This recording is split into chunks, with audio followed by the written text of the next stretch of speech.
This is the Harlem Renaissance and Cave Canem by Xavier Singh, Joseph Dean, Spencer DeClercq, Philip Trepp, and Nick Castaigne. So the history of the Harlem Renaissance. It was a period during the 1920s and the 1930s, and it was a revival of African American culture, art, literature, music, and has influenced many of today's poetic movements and groups. It was brought about by an African American diaspora in the South that led to them traveling to major cities in the North, such as Chicago, Detroit, and New York. Two of the earliest breakthroughs in poetry include Claude McKay's collection Harlem Shadows in 1922 and John Toomer's Cane in 1923. Sociologist Charles Spurgeon Johnson founded and edited a magazine named the National Urban League, which helped promote writers such as Langston Hughes.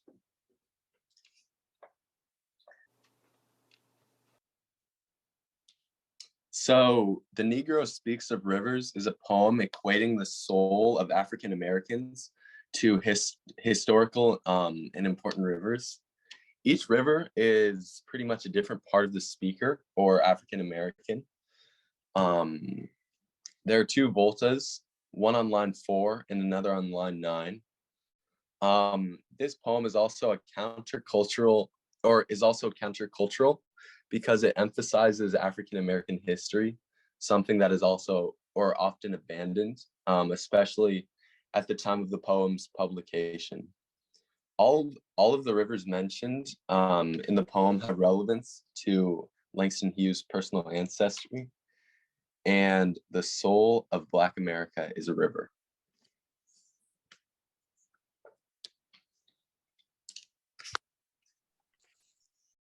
So the second literary movement in African American poetry we're going to talk about is Cave Canem, which is a collection of poets who just essentially grew out of this like writing retreat that was founded by Toy Dedicote and Cornelius Eady, and it just started as like a week-long writing retreat for a couple of poets, and it's grown a lot in like recent years. It started pretty recently and it's like still going.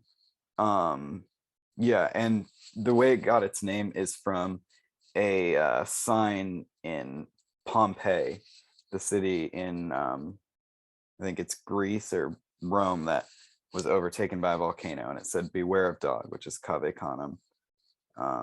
Yeah.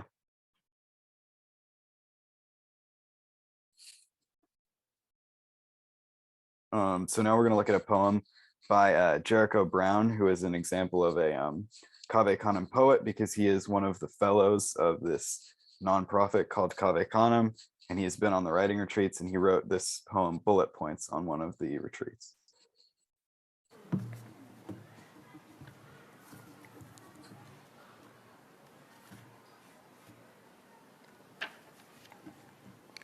Bullet points. I will not shoot myself in the head, and I will not shoot myself in the back, and I will not hang myself with a trash bag. And if I do, I promise you, I will not do it in a police car while handcuffed, or in the jail cell of a town I only know the name of because I have to drive through it to get home. Yes, I may be at risk, but I promise you, I trust the maggots who live beneath the floorboards of my house to do what they must to any carcass, more than I trust an officer of the law of the land to shut my eyes like a man of God might, or to cover me with a sheet so clean my mother could have used it to tuck me in. When I kill me, I will do it the same way most Americans do. I promise you, cigarette smoke, or a piece of meat on which I choke, or so broke I freeze in one of these winters we keep calling worst.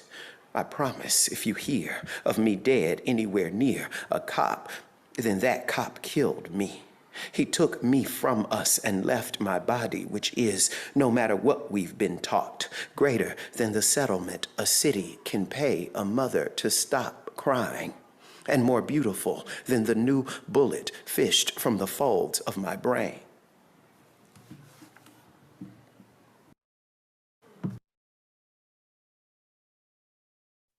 So this poem is like not, you know, crazy complicated or anything, but it's got like some powerful imagery where he's like describing a lot of like real life cases of police brutality against young Black Americans. So it's kind of like a jaded look at the world where it's, you know, he's saying like extreme stuff like if you find me dead anywhere near a cop, the cop did it. But you know, at the same time, it's like a very realist and very modern view, which kind of ties into it being Cave Canem. You know, it like really much deals with like current issues and like the current Black experience and you know, his experience in the country. Yeah.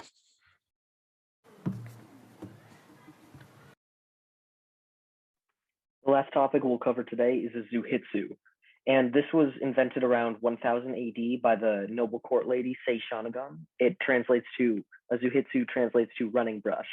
It was her observations and musings of everyday life, as women that period weren't allowed to write extensively.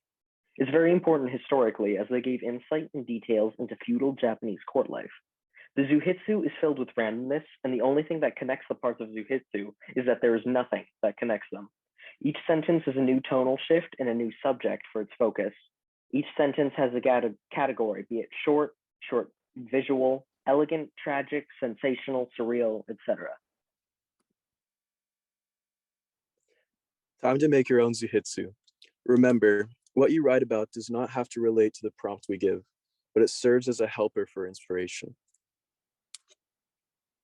The Zuihitsu prompt is African American poetry.